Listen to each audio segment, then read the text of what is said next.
Filhos queridos, por entre aclamações Deus se elevou, o Senhor subiu aos céus ao toque da trombeta. Celebramos hoje a solenidade da ascensão do Senhor. Depois da paixão, morte e ressurreição, quis nosso Senhor, para confirmar a fé dos apóstolos e da igreja nascente, aparecer a diversos, aos apóstolos, Maria de Magdala, discípulos de Emaús, e a 500, como diz São Paulo, que vive entre nós. Hoje, a celebração é marcada por um paradoxo. Um Cristo que sobe aos céus, e Ele disse: eu voltarei para o Pai, e voltarei depois. Mas ao mesmo tempo, um Cristo que diz: eu estarei convosco. É a dinâmica do que vivemos, do hoje até a consumação dos dias. É essa a dinâmica, a história que vivemos, até o que chamamos de juízo final. É interessante perceber que, a começar pelo Evangelho, como eu tenho dito, você começa pelo Evangelho, diz assim: conclusão de Mateus.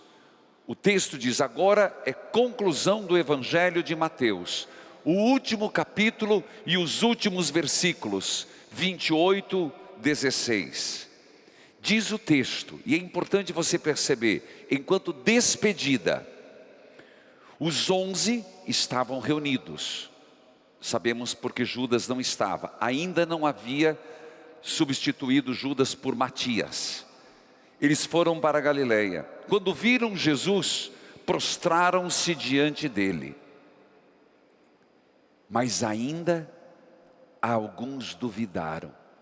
Mateus traz essa lembrança para dizer que o anúncio de Jesus, a missão que Ele vai dar, ela é feita em meio a dúvidas. Exatamente quer dizer que mesmo entre os apóstolos, todas as dúvidas não estavam sanadas. Isso serve para nós e é um ponto importante. Quantos de nós queremos ter 100% de certeza? Quem dera a nossa fé fosse 100%. Meus irmãos, mesmo Abraão, o pai da fé, e eu lia esses dias no rádio, quando Deus pediu para ele sacrificar Isaque, o texto é impressionante, eu não me canso de citá-lo, quando está nos últimos passos: pai, sim meu filho, cadê o cordeiro? E o menino com a lenha, Abraão com a faca e com fogo para queimar. Deus providenciará, não sei como, mas Deus providenciará. É como se Mateus estivesse dizendo assim: eu não sei como, mas a missão se dará. Não todas as dúvidas foram dissipadas dos apóstolos, isso mesmo. Então, se você que está aqui agora me acompanhando na missa, e você também, seja bem-vindo a termos dúvidas, certos questionamentos, respostas não terminadas, perguntas nem totalmente respondidas, bem-vindo. Mesmo assim o Senhor está dizendo: vai, eu os envio em missão. Prostrados, alguns duvidosos, diz o Senhor: toda autoridade me foi dada no céu e na terra, ide e fazei discípulos meus. A palavra do Senhor é para eles e para nós: ide, onde quer que você esteja, e fazei discípulos cristãos. Meus irmãos, aqui é a dimensão missionária. essa dualidade, essa dialética que nós vemos hoje entre o Jesus que parte e o Jesus que envia. Hoje o Senhor está dizendo para todos nós, você que está aí do outro lado no rádio, na TV, na internet: ide e fazei discípulos meus, batizando, é verdade, na Trindade Santa, na Santíssima Trindade, Pai, Filho e Espírito Santo, que será depois de Pentecostes, ensinando-os a observar as minhas leis. E aí, essa é a certeza, não obstante suas dúvidas, apesar dos seus medos, dos seus receios, e hoje nós vivemos uma pandemia. Repito que dias atrás, essa igreja estava repleta de fotos. Acredite, veio mais de 1 milhão de fotos que foram colocadas aqui no altar do Senhor, impressas e não impressas, mas todas colocadas no altar, e mostram um povo que está querendo respostas, um povo amedrontado, um mundo amedrontado. Nós também estamos. Temos muitas dúvidas, muitas incertezas, mas aí vem o Senhor nos dizer: eu estarei convosco. Essa missão que vocês são chamados a ter, essa boa nova a ser propagado, esse discipulado a ser vivido, vocês não farão só por vossas forças. Eu estarei convosco. Vão. Mas eu tenho dúvidas, vão. Eu tenho medo, vão. Eu tenho receio, eu sou incapaz, vá. Eu os sustento até o fim do mundo. Eu falei a volta. É impressionante que mal termina esse texto, Lucas chama para a primeira leitura, que ele diz assim: no meu primeiro livro, ó Teófilo, Atos, ele está dizendo do Evangelho de Lucas, eu falei tudo o que Jesus fez e ensinou desde o começo, até ele ser elevado aos céus. É outra narração. Mateus narra assim, Lucas, que escreveu o Evangelho, e Atos dos Apóstolos, narra o mesmo texto com outras palavras, mas na mesma perspectiva. Ele deu instruções pelo Espírito Santo, a grande promessa. Foi ele que Jesus se mostrou vivo depois da paixão, dando numerosas provas. Ele disse, diz Lucas, vós sereis batizados dentro de poucos dias. Jesus respondeu, não vos cabe saber os tempos, os momentos, recebereis o Espírito Santo. Diz e confirma Lucas, dizendo a Teófilo e a nós, ele foi levado diante dos olhos dos apóstolos, deles, porque Lucas não era apóstolo, ele era da segunda geração. Uma nuvem o cobriu, de forma que os olhos não podiam mais vê-lo. E os apóstolos continuavam olhando para o céu, enquanto Jesus subia. Agora veja, lembra que eu falei das duas dimensões? Mateus fala disso, Lucas diz o mesmo. Eles ficaram maravilhados com tamanha teofania, com tamanha revelação. Mas o anjo apareceu e ensina os apóstolos, e nos ensina como viver até os últimos dias. Como? Lucas diz, os anjos apareceram vestidos de branco e disseram, homens da Galileia, por que estáis aqui parados, olhando para o céu? Na verdade, Lucas traz aqui, no Atos dos Apóstolos, seu segundo livro, a forma como Jesus quer que os 11, a igreja e nós, vivamos esse tempo. Certos de que o Senhor foi para o céu. Entre dúvidas e incertezas, fazendo o cumprimento, realizando, ensinando, propagando, convertendo-nos e convertendo os irmãos para Jesus Cristo. E a atitude que os anjos lembram é de não ficar de braços cruzados, maravilhados com o que vem. Por isso os anjos chamam a atenção: Ele não deu a vocês uma missão? Vocês 11 apóstolos não têm uma missão? A igreja hoje não tem uma missão? Você está confiante no Senhor?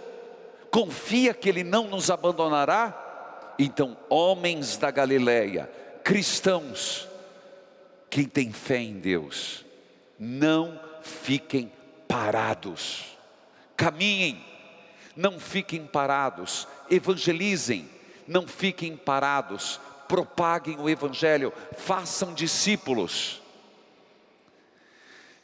Fazer discípulos, como? Simplesmente com belas pregações? Os sermões são bons, convertem. Com belas oratórias? Paulo também já disse que não é o suficiente. Fazer discípulos sendo igreja.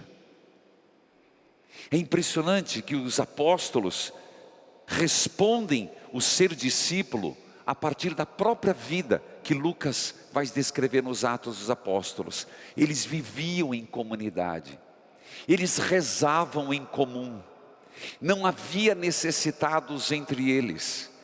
Nós fazemos as pessoas serem discípulos de Jesus muito mais pela nossa forma de viver, pela nossa forma de agir, do que pelas palavras que não convencem. Por sinal, os meios de se propagar a palavra existem muitos, mas nem todos, nem todas as palavras, nem todos os anúncios levam a Jesus Cristo. Por isso, os anjos chamam a atenção dos apóstolos e da igreja: não fiquem parados. E eu te pergunto, é fácil para nós ficarmos parados, criticando os problemas do mundo, mesmo na pandemia, quem errou, quem acertou? É fácil para nós simplesmente termos uma atitude crítica, de dizer que o povo não quer mais saber de igreja. Mas e o que estamos fazendo para que se interessem? É fácil ficar de braços cruzados e criticando que a família, a tua, vamos pensar assim, abandonou a vida de igreja. Mas o que está sendo feito para trazer, para congregar de volta no seio da igreja e de Cristo, as pessoas que se apartaram?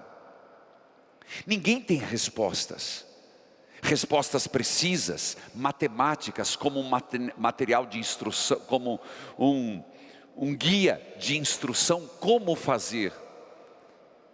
Se acerta, é o que se quer. Se pede ação do Espírito Santo, é o que se reza. Mas é entre um acertar e errar. E nisso o Papa Francisco pede que sejamos ousados. Será que nós não estamos parados?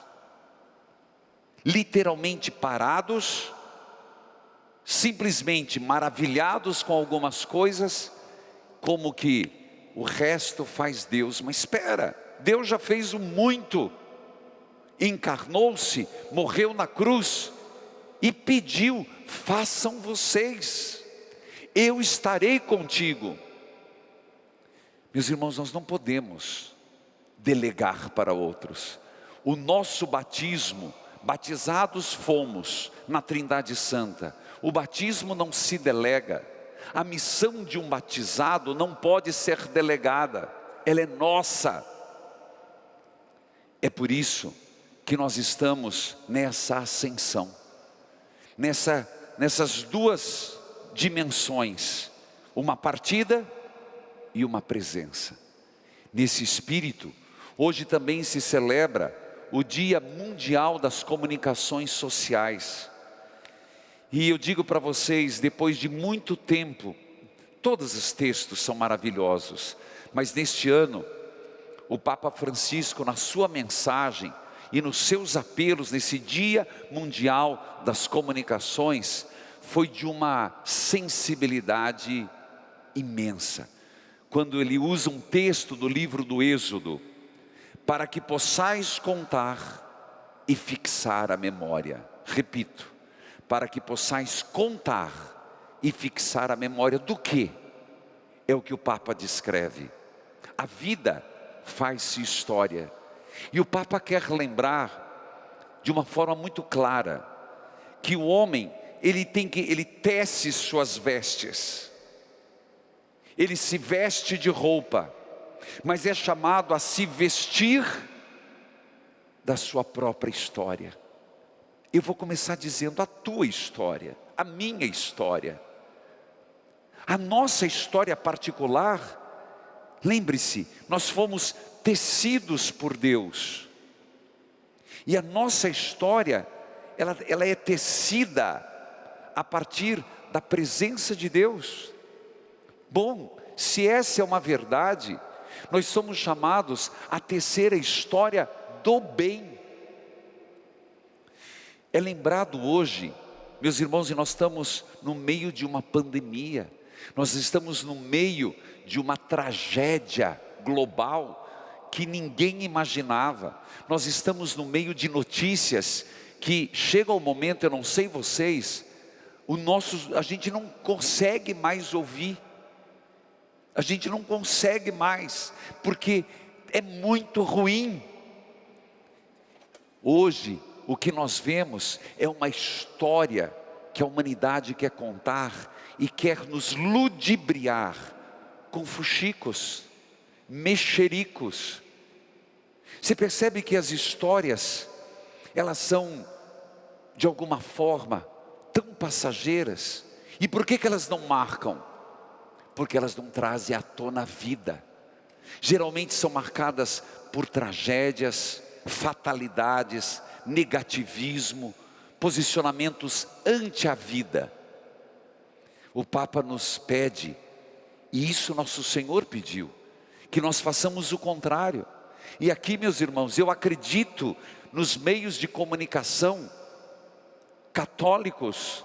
Eu acredito nos meios de comunicação católicos que possam dar eco, que possam fazer propagar as coisas boas que existem no seio da igreja e as coisas boas que tem na sociedade.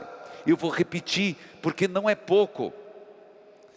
A grande vantagem de um canal que não se pauta por ibope, que não se pauta por venda ou não de produtos, é que nós podemos prezar por aquilo que pode não trazer ibope, mas é moral, é ético, é cristão. Aqui está o diferencial. É verdade que nós temos uma grande missão nesse aspecto, tecer a história do bem. E me diga, qual é a história maior do que a própria história da salvação, que nós temos que lembrar sempre? Porque às vezes, eu e você estamos num capítulo da nossa história muito limitado. Nós estamos num capítulo onde nós podemos ter um olhar muito pequeno. Quando nós olhamos para a história da salvação que Deus tece para conosco, nós podemos ver uma história de amor, de superação, de entrega, de Deus e do homem. E diga para mim, não é isso que nós precisamos fazer? Não é isso que nós precisamos lutar? Dia Mundial das Comunicações. Está em nossas mãos. A ascensão do Senhor está com você batizado, comigo batizado. Fazer discípulos de Jesus. Por fim, hoje também se abre a oração de unidade dos cristãos. E isso rezaremos a semana inteira. Mas lembra você que nós começamos na última sexta-feira, que foi o dia de Santa Rita de Cássia, nós fomos com Maria para o cenáculo. Hoje é o terceiro dia neste domingo, e nós vamos caminhar de novena em novena. Nós estamos fazendo o cordão de Nossa Senhora, porque é Maria que nos leva a pedir o Espírito Santo.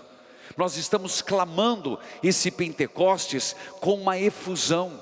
Eu digo que este ano o Espírito Santo tem que nos ajudar a viver a pandemia e a iluminar a sair dela. Amém.